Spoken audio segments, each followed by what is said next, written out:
There are entire cities in China where the streets stay empty, the apartments stay dark, and the cranes never stop building. And the wild part, this isn't a mistake or a failure. It's the direct result of how China's economy was structured to grow. To understand why these ghost cities exist, you have to rewind about 2 decades and look at what was driving growth in the first place. Real estate wasn't just a market, it became the engine of the entire economy. Exhibit 1, starting in the 1990s, China decentralized economic growth. Instead of controlling everything from Beijing, the government gave provincial and local officials a simple metric: GDP growth. Hit your targets, keep your job. Miss them, you're out. That created a race. And the fastest way to boost GDP? Construction. Build apartments, build malls, build highways. Real estate development counts toward growth immediately.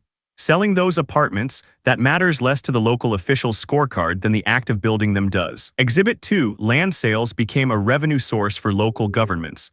Cities owned the land. They'd sell development rights to builders, pocket the money upfront, and the builder would construct. The government didn't care if people actually moved in. The money was already spent. This created a perverse incentive. Build big, build fast, build everywhere. Kangbashi in Ordos, Inner Mongolia is the most famous example. By the early 2010s, it had capacity for 1 million people. It also had fewer than 100,000 residents. The other 900,000 apartments sat empty. Exhibit 3, speculation. Once real estate became the growth engine, money flooded in. Investors from Shanghai, Beijing, and overseas saw property prices climbing. They bought apartments as investments, not as homes. Rental yields didn't matter. They just needed prices to keep rising so they could sell higher. This meant demand for apartments wasn't coming from families needing homes. It was coming from speculators playing a price appreciation game.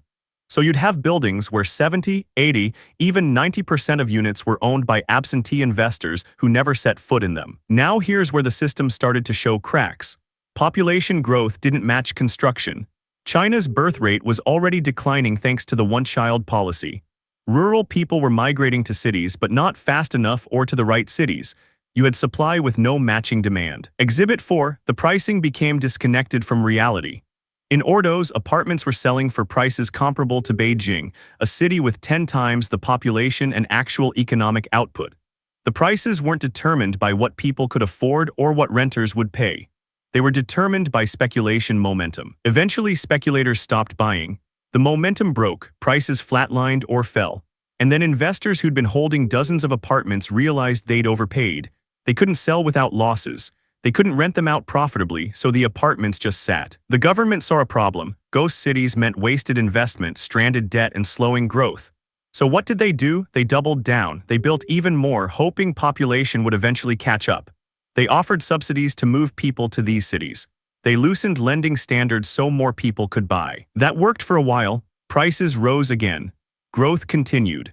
But it also meant more debt piling up, both household debt from mortgages and government debt from infrastructure projects that served these phantom cities. By the late 2010s and 2020s, some of these cities started to fill in. Population did eventually migrate to certain hubs. Ordos developed actual economic activity, but many others stayed quiet. The apartments were built, the debt was real, and the economic logic that created them, growth at all costs, had run its course. So why does this matter? Because it shows how a structure, in this case, tying official success to GDP growth and letting real estate be the vehicle, can create massive misallocations of resources. Capital, labor, and materials get poured into things that nobody actually needs, simply because the system rewards building more. And those costs don't vanish. They show up as debt that someone has to carry. They show up as environmental damage from overbuilding. They show up as families who bought apartments expecting prices to rise forever, only to watch them stagnate. The incentive structure had consequences. This wasn't unique to China. Speculative bubbles happen everywhere when the incentives align wrong. But China's ghost cities are the most visible, most dramatic example of what happens when you optimize for one metric, growth, without checking whether that growth actually creates value. The machinery behind those empty streets wasn't greed or incompetence. It was a system that made building more rational than not building, even when no one was moving in. That's how you end up with a city designed for 1 million people where the streets stay quiet. This video is for educational and informational purposes only and is not financial advice.